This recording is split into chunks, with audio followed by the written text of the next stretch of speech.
Game 1 of the Stanley Cup Final lived up to the hype. It went to overtime, and the Colorado Avalanche have an early lead. We'll break down the game for you. Plus, our local experts voted on the top 20 players in the Stanley Cup Final.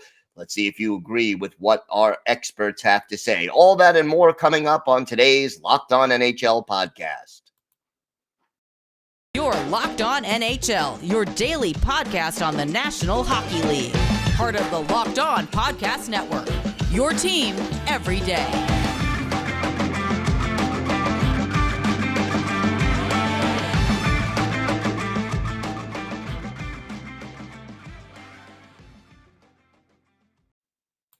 And hello, everybody, and welcome to the Thursday edition of the Locked On NHL podcast. Gil Martin sitting in today as our usual Thursday host, Chris Micieli, Adam Denker. Their teams are in the Stanley Cup Final. So I'm taking over for today. Happy to sub in for them.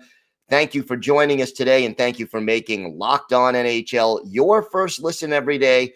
We are free and available on all platforms. Lots to talk about on today's show, but first, let's get things started with Game 1 of the Stanley Cup Final. Hard to believe Game 1 already in the books, and you know, I guess when the Cup Final really begins, it sort of sinks in that this season is almost completely over and that the offseason is not far behind. But, you know, if we're going to go through hockey withdrawal, this series got off to a start that tells me we're probably going to see some incredible hockey before it's all over. You know, so often you see Game 1 of a playoff series, especially the Stanley Cup Final, so much hype before the series starts and so much anticipation, and then it doesn't live up to the billing. Well, this Game 1 lived up to the billing and then some, and I got to say, both teams at different times and in different ways during this Game 1 impressed. And if this is the way these two teams are going to play in this series, it's going to be a dandy. I predicted before the series started that it would be the Lightning in 7. I'm not necessarily changing that prediction, but boy, oh boy, did these two teams go at each other for what ended up being 61 minutes and 23 seconds before the Avalanche ended up with the 4-3 overtime win. And, you know, the first surprise to me going into this game and going into this series, the one area that we all anticipated that the Lightning had a distinct advantage in was goaltending. They've got Andre Burakovsky, won the Conn Smythe Trophy a year ago, has led them to 2 straight Stanley Cups, is without question considered one of the best 2 or 3 goalies in the league, if not the best goalie in the league by most experts. And then, you know, you have Darcy Kuemper in goal right now for the Avs, and he was back and healthy enough to play in Game 1. But, you know, even when he's healthy, if you were to compare, you know, which team has the advantage in goal, the Avs with Kuemper or the Lightning with Vasilevsky, you got to go with Vasilevsky, and it's not even terribly close. And yet, in the first period, early on, about maybe a minute 40 seconds apart, give or take, Vasilevsky lets in 2 soft goals. And that is the last thing you expect from an experienced goalie on the biggest stage in the NHL. You know, you had the Landeskog goal and then the Nichushkin goal coming not very far apart. And all of a sudden you're like, wow, the strongest part of the Lightning's game, and there are many strengths to what Tampa Bay brings to the table, but the strongest part of their game all of a sudden isn't showing up. And yet, to his credit, Vasilevsky comes back. And it's almost like that ace starting pitcher in baseball, where sometimes if you get to that pitcher early in the first inning before he settles down, you can get him for 2 or 3 runs early. It was the same with Vasilevsky. He gave up the 2 soft goals, 2 goals early that he definitely should have had. That, 99% of the time, he's going to stop shots like that. And then he really kind of shut things down more or less for the majority of the remaining 50 minutes of the game. Didn't give up any more softies and really played well. You look at the final shots on goal in this game, and Colorado had 38. Tampa Bay had only 23. So Vasilevsky making 34 saves. And the last 2 goals he gave up, especially the overtime game winner, can't say that those were his fault in any way, shape, or form. Now, credit to the Tampa Bay Lightning because they fell behind early 2-0. You're on the road. Here's where you see the experience that the Lightning have, the fact that they are back-to-back Stanley Cup champions, that they've been there and done that. A lot of teams, you fall behind 2-0 on the road in a big game, and the air comes out of the tires. And you sit there and you say, okay, this is not our night. We're not going to win. Just doesn't feel right, and they don't really mount that comeback. That's not what happened with the Tampa Bay Lightning. 3 minutes, 3 seconds after the Nichushkin goal made it 2-0, Nick Paul scores to get Tampa Bay on the board, and all of a sudden it's 2-1, and we have a whole new hockey game. Then late in the period, the power play gets going for the Colorado Avalanche. A tripping call on first Sergachev, then Cirelli. You have the 5-on-3, and they cash in. Letkinen scores the power play goal. 3-1 Colorado after 1 period. But to their credit, back come the Bolts. And in the second period, it was really more of Tampa Bay's style of play. You had goals by Palat and Sergachev, and you could sense the momentum changing. Those goals were less than a minute apart. They came just past the midway point of the period, and all of a sudden, the tide had turned, and this game is even, where it just seemed in the first period, Colorado had the early lead. They were up 2-0, 3-1. They were in control of the game. They were playing the tempo and style that they wanted to play. Tampa Bay said no mas.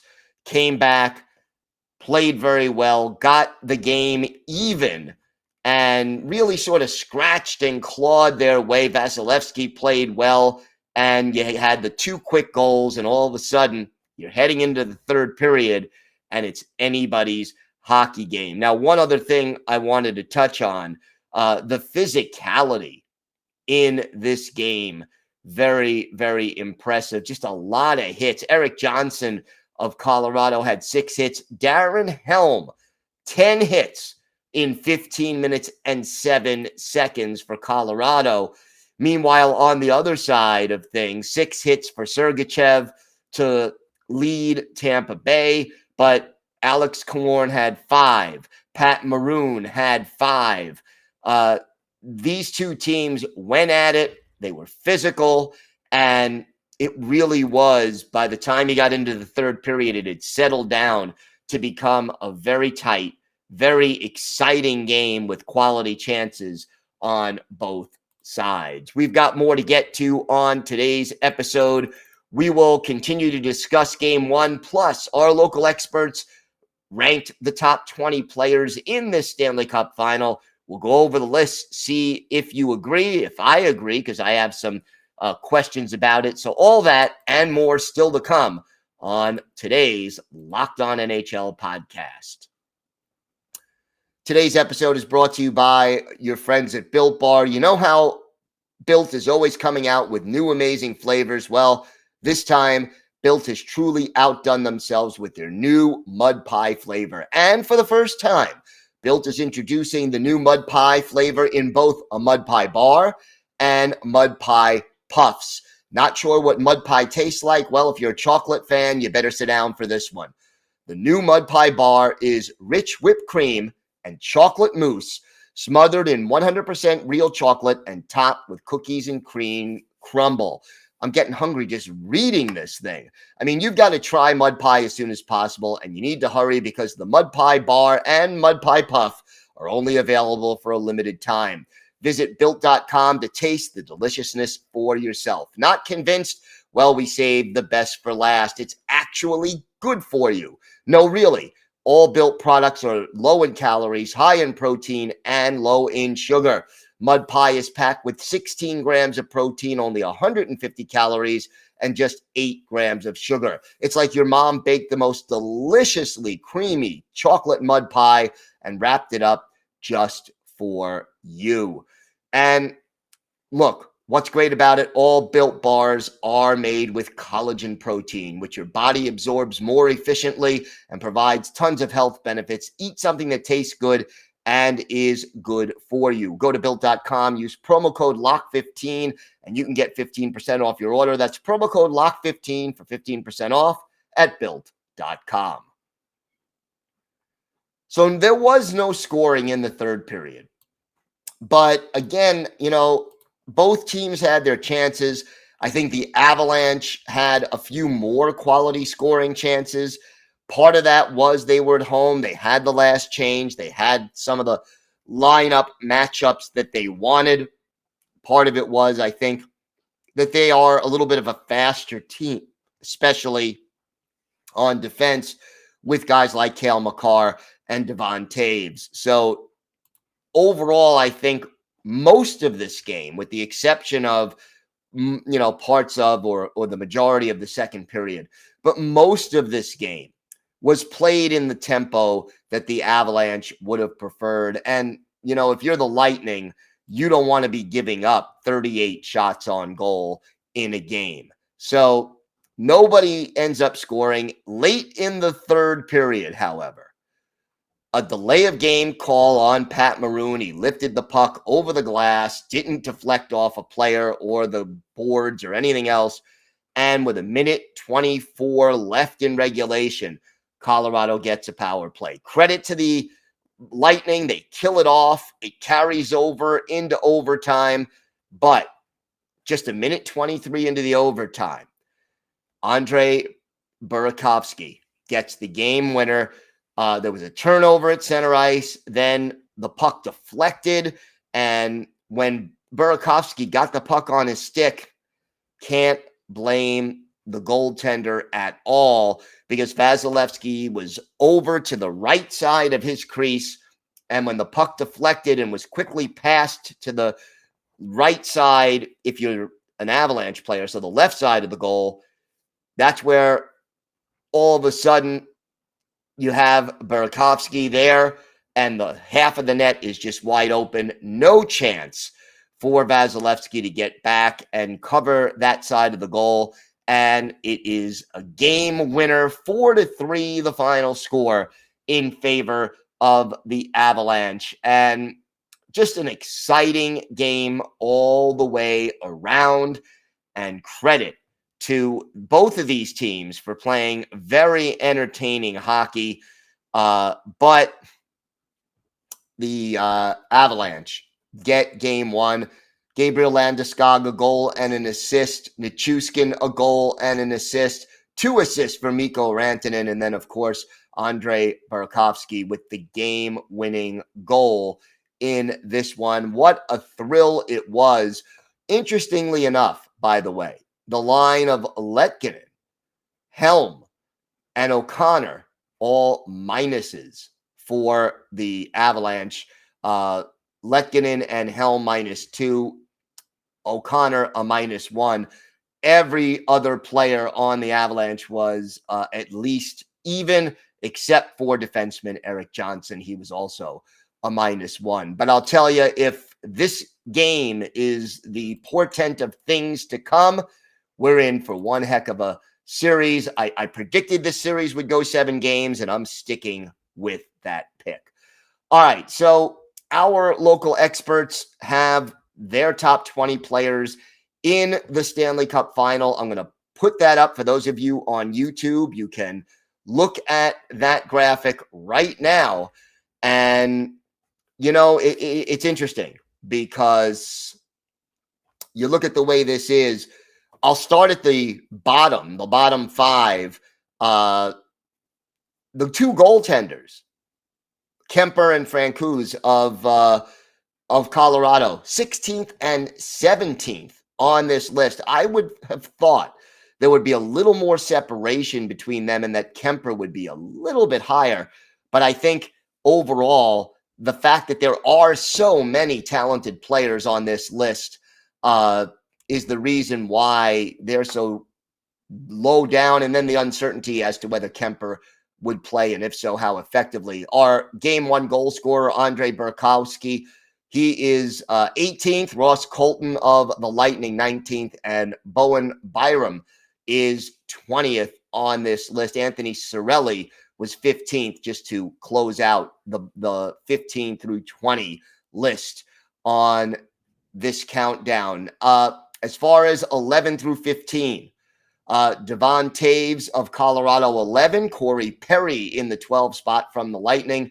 And then you had Nichushkin and Letkinen at 13 and 14 from the Avs. And then from the Bolts, Cirelli, as I mentioned, in the 15th spot. So, to me, I think Corey Perry at this stage in his career, way too high at 12. I just think he's a little further down on this list, again, at this stage in his career. Is he still a very good player? Yes. Would I think he's the 12th best player in the Stanley Cup Final?